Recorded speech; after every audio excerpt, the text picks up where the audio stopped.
బీభత్సం సృష్టిస్తున్నాయి. వర్షాల ధాటికి పలు రాష్ట్రాలు చిగురాకుటలా వణికిపోతున్నాయి. హిమాచల్ ప్రదేశ్, జమ్మూ కాశ్మీర్, ఉత్తరాఖండ్లలో పరిస్థితి విపత్కరంగా మారింది. ఈ ప్రాకృతిక దుర్ఘటనలు ప్రాణ నష్టంతో పాటు ఆస్తి నష్టాన్ని కూడా కలిగించాయి. భారీ వరదల కారణంగా హిమాచల్ ప్రదేశ్లో 5, జమ్మూ కాశ్మీర్లో 3 మృతి చెందారు. వరదల్లో పలువురు గల్లంతయ్యారు. కుల్లు జిల్లాలో వర్షాలు భారీగా కురవడంతో నదులు ఉప్పొంగి ప్రవహిస్తున్నాయి.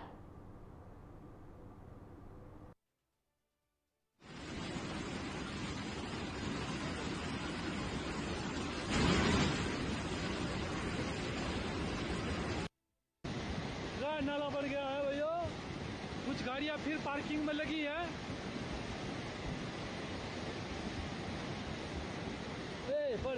चली करी करी शुरुआत पूरा लाइव रखना घंटा लगा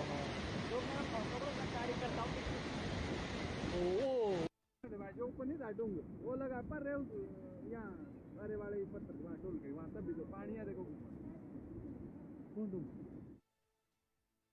జీవానల్ల, రెహలా, బిహాల్ ప్రాంతాలు కూడా వరదలకు తీవ్రంగా ప్రభావితమయ్యాయి. ఈ విపత్తుల కారణంగా స్థానిక ప్రజలు భయాందోళన చెందుతున్నారు. ఒకప్పుడు అభివృద్ధి సాధించిన ప్రాంతాల్లో ఇప్పుడు వరదల వల్ల వంతెనలు, రోడ్లు, ఇళ్లు తీవ్రంగా దెబ్బతిన్నాయి. కొన్ని ప్రాంతాల్లో రహదారులు దెబ్బతినడంతో రాకపోకలు నిలిపివేయబడ్డాయి. భవనాలు పాడైపోవడంతో అక్కడి ప్రజలు నానా అవస్థలు పడుతున్నారు. పలుచోట్ల కొండ చర్యలు విరిగి పడుతుండడంతో అప్రమత్తంగా ఉండాలని అధికారులు సూచిస్తున్నారు.